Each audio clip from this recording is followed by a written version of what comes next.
더마카와 함께 시선 집중의 문을 열겠습니다. 어서 오세요. 네, 안녕하세요. 더마카입니다.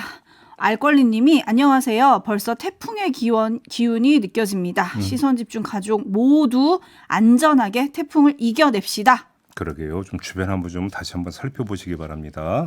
워낙 센 태풍이기 때문에 걱정이 이만저만이 아닙니다. 그러니까요. 걱정입니다. 정말. 거기다가 한 번으로 그냥 관통해 간다는 거 아닙니까? 제발 틀었으면 좋겠어요. 어딘가로.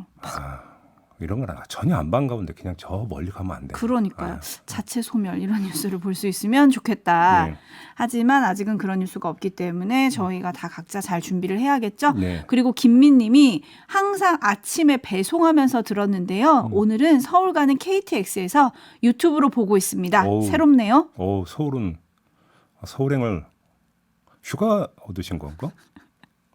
휴가인지 여행인지 아니면 출장인지 그건 안 써주셨는데 어쨌든 아침에 배송하면서 들으실 때랑 지금 KTX 안에서 편안하게 들으실 때랑 좀 느낌이 다르시겠죠? 물론 다르시겠죠. 화면을 함께 하는 건데 얼마나 안온하시겠습니까? 그죠? 네? 뭐라고요? 안온. 네. 그죠? 네, 푸근하고 그죠? 제이비의 인상이 어떤지 김민님 남겨주시기 바라고요. 루시아님은 출근길에 8시부터 라디오로 듣다가 오늘은 실시간 유튜브로 보게 됩니다. 시선 집중 영원하세요 라고 보내주셨고요. 네. 그리고 널 사탕해님. 더마카님 내일 말복을 앞두고 어제 미리 한방 삼계탕을 먹었습니다. 거짓말쟁이 제이비가 삼계탕 사줬나요? 라고 물어주셨는데 바로 이 댓글이 올까봐 무서웠던 게지요. 어제 전복과 낙지가 들어간 걸로 잘 얻어 먹었습니다. 네, 샀습니다. 네. 촌철님 덕분입니다. 네. 저희 작가진이 다 잘 얻어 먹었고요. 억수로 비싼 거 샀습니다. 네. 뭘 또 억수로 비싸요. 그런 얘기를 하지 마세요. 제가 지금 치켜 세워 드리려고 했는데 그렇게 얘기하시면 좀 깎이잖아요. 그런가요? 그럼요. 네, 그냥 맛있게 먹었습니다. 네. 아무튼 든든하게 잘 먹었습니다. 널 사탕해님 감사드리고요. 다음 때도 잘 챙겨주세요. 자, 이렇게 아침 인사 챙겨드리면서 JB타임즈 오늘 주목할 뉴스들 챙겨드리겠습니다. 주목할 첫 번째 뉴스 어떤 건가요? 세계 스카우트 잼버리에서 발생한 여러 문제점들이 사전에 포착이 됐었다고 합니다. 전북경찰청 경찰 상황 보고서가 공개가 됐는데 7월 30일 오후 1시에 영지의 고구려 그 허브 주변에서 성명불상의 외국인 여성 참가자 2명이 탈수 증상을 호소하며 경찰관에게 도움을 요청을 했었다고 합니다. 이에 경찰이 차량 내의 생수를 제공을 하고 영지 내에 위치한 응급의료소로 후송 인계한 일이 있었다고 하고요. 다음 날인 7월 31일에도 오후 4시경에 웰컴센터 입구 산단 3거리에서 폭염으로 인한 탈수 증세와 열사병 증상을 보이며 통증을 호소하는 환자가 발생해서 경찰이 119 구급대의 지원을 요청하고 후속 조치를 취한 일이 있었다고 하는데 이미 이곳에서 이 캠프에서 이런 일이 이미 발생을 하고 있었다라는 겁니다. 개영을 하기 전에도. 네, 어떤 일이든 그 사태가 일어나기 전에 조짐이 좀 보인다고 하잖아요. 그렇죠. 이런 사례들을 좀 제대로 주시하기만 했어도 그렇죠. 어땠을까 이런 생각이 드는데요. 이 세상에 날벼락은 없습니다. 천둥번개도 치기 전에는 먹구름이 들이오는 법 아니겠습니까? 그러니까 가장 기본이자 가장 좋은 대처법은 윤석열 대통령이 애용하는 표현 가운데 하나인 선제적 대응입니다. 선제적 대응. 많이 들어보셨죠? 네. 하지만 조직위원회는 이걸 하지를 않았던 겁니다. 다시 한번 말씀을 드리지만. 그래놓고는 이제 와서 엉뚱한 논리로 상황 반전을 모색하고 있는데 엉뚱한 논리가 나온 것은 바로 국민의힘입니다. 엉뚱한 논리요? 국민의힘의 김기현 대표 그리고 박대출 정책위 의장의 주장 차례로 들어보시죠. 3만 5천여 명의 인원이 숙식할 공간을 며칠 내에 확보할 수 있었다는 것은 정말로 놀라운 일입니다. 75세 총리가 화장실 청소까지 하면서 대회 성공을 위해서 노력하고 있습니다. 그러니까 김기현 대표의 말은 일 잘한다라는 거고요. 박대출 정책위 의장의 말은 일 열심히 한다라는 겁니다. 하지만 이건 뒷북입니다. 재난을 예방하지 못한 채 재난이 발생한 뒤에 부랴부랴 복구 작업하는 걸 보고 감탄까지 하는 국민은 없습니다. 딱 그런 꼴 아니겠습니까? 자, 근데 이것만이 아닙니다. 이거는 국민의힘 내부에서 나온 목소리인데요. 어찌 본다면 제1차로 가장 무거운 책임을 져야 하는 당사자인 김현숙 여가부 장관이 한 말도 있습니다. 마저 들어보시죠. 이번 잼버리 사태가 부산 엑스포 같은 국제 행사 유치에 악영향을 끼칠 거라는 우려가 가지고 있는데 이에 대한 입장. 지금은 오히려 지금 위기 대응을 통해서 대한민국의 역량을 전 세계에 보여주는 그런 시점이라고 생각하기 때문에 오히려 대한민국이 갖고 있는 이 위기 관리 능력에 대해서 보여줄 수 있고 부산 엑스포에 대해서 그런 부분이 잘 반영될 수 있을 거여서 영향을 주지 않을 것이라고 생각합니다. 네, 위기 관리 능력을 보여주고 있다고 지금 자평을 했습니다. 어떻게 들어야 되겠습니까? 그러니까 위기 예방 능력은 이미 엉터리였다는 것은 조금 전에도 말씀을 드렸으니까 이건 다시 재차 거론하지 않고 그러면 발생한 위기 관리를 제대로 하고 있는 거냐? 김현숙 장관은 제대로 하고 있다라는 거잖아요.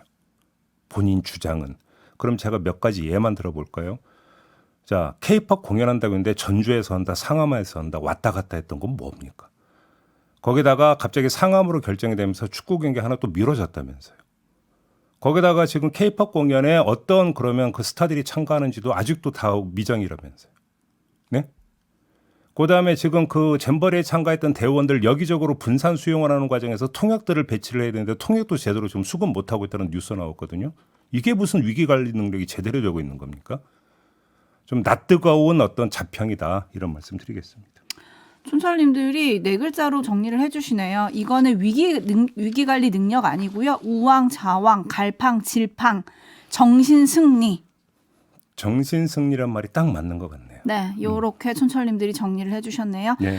근데 여기에 어제 이도훈 대통령실 대변인이 전한 대통령의 지시 중에 이런 게 있었습니다. 네. 우리 국민 한 분 한 분이 대한민국의 홍보대사라는 마음으로 각국 스카우트 대원들을 대해줄 것을 당부했다. 아니 대한민국 정부가 홍보를 이렇게 망쳐놓고 뭔 또 이런 얘기가 왜 나옵니까 도대체. 네? 넘어가겠습니다. 네, 평가는 촌철님들께 맡기고요. 예. 제이비타임즈 다음 주목할 뉴스 어떤 겁니까? 논란거리가 되는 두 개의 뉴스를 골라왔습니다. 하나하나 한번 소개해 드려보겠습니다. 첫 번째, 미국 유학생 4명이 운영하는 웹 서비스 업체 01랩이라고 있다고 합니다. 이 01랩이 지난 6일부터 칼부림 등 테러 발생 장소 및 예고 장소를 지도상에서 확인할 수 있는 테러레스라고 하는 서비스를 시작을 했다고 합니다. 이 사이트는 지도에 테러 발생 지역과 테러 예고 지역을 표시하고 피의자 검거 여부 정보를 제공을 하고 테러 예고 관련 게시글 및 언론 보도 링크를 걸어서 정보를 얻을 수 있게 했고 테러 예고 글을 발견했을 때 제보할 수 있는 기능도 얹었다고 합니다. 이 사이트는 운영한 지 하루 만에 5만여 명이 넘는 이들이 방문을 했다고 하는데요. 자, 이 사이트는 나이 안전을 지키기 위해서 꼭 필요한 정보를 제공하는 알 권리 사이트일까요? 아니면 과도한 관심과 공포를 유발하는 침소봉대형 사이트일까요? 네, 01랩의 목표는 테러레스 서비스가 종료되는 것이다. 그만큼 하루빨리 대한민국이 안전한 사회로 되돌아가기를 간절히 소망한다. 네. 라고 지금 01랩이 밝혔다고 하는데요. 알 권리인가 아니면은 과도한 관심과 공포를 유발하는 사이트인가. 저는 이 뉴스를 보면서 과거에 코로나가 막 번지기 시작했을 때 네. 발생 지역 지도 앱 만들고 또 마스크 부족 현상이 빚어졌을 때 공적 마스크 재고 알림 앱이 또 일반 시민들의 손에 의해서 만들어졌던 공개됐던 거 기억하시죠? 네. 그게 좀 저는 떠오르더라고요. 제가 볼 때는 그거는 단순 비교할 사안이 아닌 것 같습니다.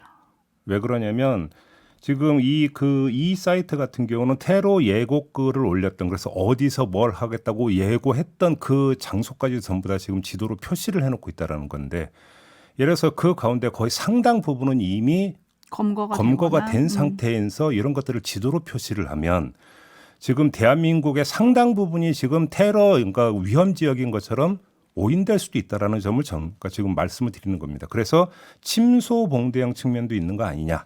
그럼에도 불구하고 또 만에 하나의 사태를 대비해서 얻을 정보는 얻어야 된다는 또 주장도 나올 수 있기 때문에 저는 같이 개입은 하지 않고 다만 그 판단을 촌철님들께 맡긴다. 이런 말씀을 드리는 거고요.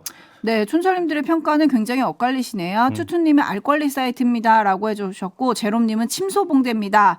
라고 해주셨어요. 네. 엇갈리고 있습니다. 또 하나의 논란거리 소개해드리겠습니다. 서울시가 서울형 아이 돌봄비 사업을 시작한다고 어제 발표를 했습니다. 오늘부터 시작한다고 하는데요.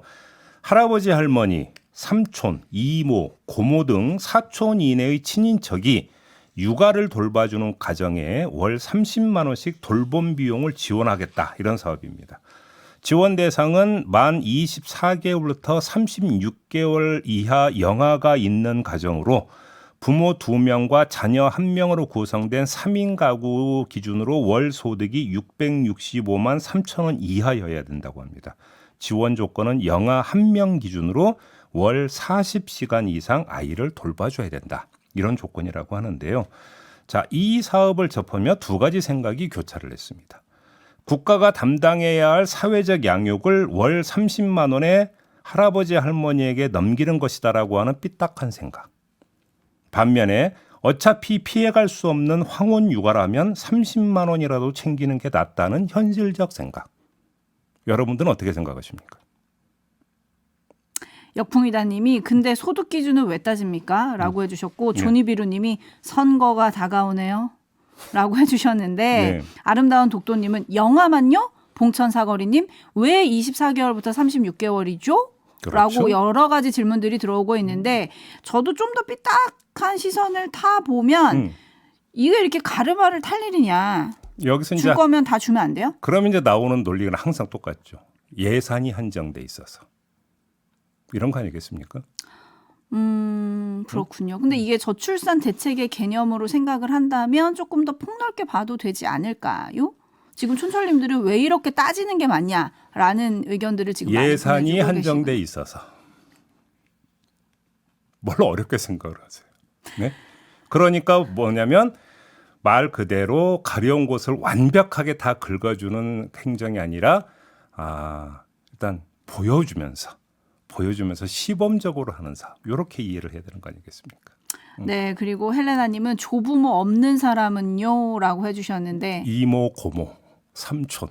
그러니까 그런 친인척이 아닌 경우에는 어떻게 하냐, 이제 그걸 또 물어보시는 분들도 그러면 독방 계시네요. 육아. 네, 뭘 어렵게 생각하세요? 근데 왜 자꾸 들을수록 한숨이 나는 것 같죠? 네, 들을수록 한숨이 나네요. 이걸 어떻게 해결해야 될지. 네, 판단도 우리 촌철님들께 맡기도록 하겠습니다. 네, 촌철님들도 지금 갈수록 한숨을 많이 보내주고 계셔가지고요. 네, 네. 그래요. 좀 살펴봐야 될 것 같고요. 뉴스와 분석이 함께하는 제이비타임즈 다음 주목할 뉴스 어떤 겁니까? 해병대 수사단이 지난달 19일 숨진 고 최수근 상병 사고 경위와 부대 관계자 과실 여부 등을 조사하고 지난달 30일 국방장관 결재를 거쳐서 31일에 언론과 국회에 그 결과를 공개하려다가 돌연 취소한 일이 있었습니다. 장관 결재까지 났는데 국방부 법무관리실이 이첩 자료에 혐의를 적시할 경우 향후 경찰 수사에 영향을 미칠 수 있으니 사실관계만 넣는 게 타당하다. 다시 말해서 경찰에 이첩하는 자료에 누가 어떤 혐의가 있다라고 하는 내용은 적지 말라. 이런 내용의 법리 검토 결과를 보고했다는 겁니다. 수사단은 당시 임성근 해병대 1사단 등 8명에게 위험을 알면서도 수색을 강행시켰다라는 업무상 과실치사 혐의를 적시를 했었다고 합니다. 그런데 법무관리관실이 이렇게 나왔다는 건데요. 아무튼 그럼에도 불구하고 수사단은 조사 결과를 경찰에 이첩을 했고요. 해병대 수사단장인 박모 대령은 경찰 이첩을 지시한 장관의 원 명령이 문서로 이루어졌으므로 수정 명령도 반드시 문서로 해야 하는데 이게 없었다 이렇게 주장을 했습니다. 그런데도 해병대 사령부는 어제 장교 보직해임 심의위원회를 열고 수사단장의 지시사항 불이행은 중대한 군기강 문란이라면서 박 대령에 대한 보직해임 처분을 최종 의결을 했습니다. 좀 의문점이 여러 가지가 생기는 상황입니다. 그렇습니다. 쟁점을 좀 짚어주세요. 장관 결재까지 났는데도 경찰 이첩을 중단시키려는 과정에 윗선이 개입했다는 의혹이 제기된 점이 첫 번째 쟁점입니다.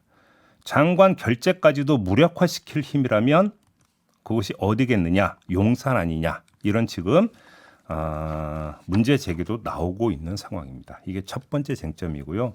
두 번째 쟁점이 있는데 문서로 된 원 명령과 구두로 수정 명령이 이루어진 것의 유효성 문제입니다. 박 대령 측은 문서로 된 원 명령의 중요성을 강조한 건데 여기엔 배경이 있는 것 같습니다. 해병대 수사단이 직권남용 가능성을 우려했다라는 건데요. 조사 결과에 적시한 혐의를 빼라는 법무관리실의 요구 내용과 요구 형식, 구도라고 하는 형식이 모두 직권남용에 해당할 수 있다고 우려를 했다는 겁니다. 이 두 개의 쟁점을 통합하면 이런 가설이 성립이 됩니다. 국방장관 이상의 윗선이 개입해서 조사 결과에서 혐의 내용을 모두 빼라고 압력을 가했고 이 압력이 기록이 남지 않는 구두로 가해졌다면 그런데 나중에 이것이 문제가 됐다면 결국 독박을 쓰는 건 수사단일 수 있다. 이렇게 우려를 했던 거 아니냐. 그래서 혐의를 적시해서 경찰에 그냥 이첩한 거 아니냐. 이런 가설이 성립이 되는 거거든요. 이 지점에서 다시 상기해야 되는 점이 있는데 공직사회가 직무유기와 직권남용 사이에서 갈등하면서 복지부동하고 있다는 이야기 여러 차례 전해드린 바가 있지 않습니까? 해병대 수사단을 둘러싼 공방 역시 이 흐름 속에서 불거진 것 아니냐. 이런 추정도 얼마든지 가능하다는 겁니다. 돈프리TV님이 수사까지 하명하면 군 수사관이 왜 필요합니까? 라고 물어주셨고요. 네. 김창면님이 한마디로 왜들 이러십니까? 라는 촌철을 지금 보내주셨는데 네. JB가 전하는 뉴스를 들으면서 여러 가지 의문점이 생긴다고 말씀드렸잖아요. 예를 들어서 어제 단독으로 나온 것 중에 그런 것도 있었어요. 군 수사단이 경찰에 이첩할 때 지금 죄명을 쓰지 말라 그랬다는 거잖아요. 네. 위에서. 근데 그 서류에 죄명을 쓰는 란이 있어요. 아니 그건 난이 있고 없고를 떠나서 감사원도 수사 의뢰하고 여러 기관이 검찰이나 이런 데 수사 의뢰하는 경우 있잖아요. 수사 의뢰하는데 이러한 범죄 혐의가 의심되니까 수사해 주세요. 이렇게 의뢰하는 거잖아요.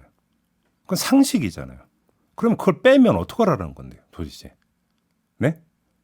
그러면 알아서 한번 해보세요. 이 얘기밖에 더 되는 겁니까? 그게? 그래? 상식적으로 말이 되는 이야기냐라는 겁니다. 그게. 그러니까요. 정철우님이 DP 현실판이네요. 아무리 군인이라도 불법적인 명령은 거부해야 되는 거 아닌가요? 라고 또 꼬집어 주셨는데 SBS가 어제 단독 보도한 것에 의하면 이종석 국방부 장관이 지난달 30일 해병대 수사단 조사 결과를 보고받고 수긍했다. 그리고 수사단에게 수고했다고 격려까지 했다. 이런 내용도 지금 보도가 됩니다. 이 보도도 그 전에 이미 나온 바가 있었는데 그러니까 장관 결재가 이루어진 거잖아요. 끝난 거잖아요. 근데 이제 구체적으로 거기서 이종석 장관이 해병대 사단장에게 형사처벌 대상이 이 사람이 되냐라고 물었고 어떤 죄명이냐 이런 것까지 지금 확인을 하고 수고했다. 수사단을 이렇게 격려를 했다는 거잖아요. 그리고 저는 근데 하나만 달라졌다. 말씀을 드리면 지금 이첩이라고 하는 단어가 나오잖아요. 네. 이첩이라고 하는 단어는 주로 수사기관 사이에서 그러니까 이루어지는 저는 용어로 알고 있어요. 제보가 아닙니다. 제보가 아니고 첩보 전달도 아니고 1차로 조사를 해서 범죄 혐의가 있을 때 그걸 다른 수사기관에 넘기는 게 이첩 아닙니까? 그럼 이첩이라는 단어를 왜 씁니까 도대체? 응? 궁금한 게 한두 가지가 아닌데요. 이건 잠시 후 2부에서 한번 좀 다뤄보도록 하겠습니다. 네. 자, 마무리하죠. 더마카 수고하셨습니다. 고맙습니다.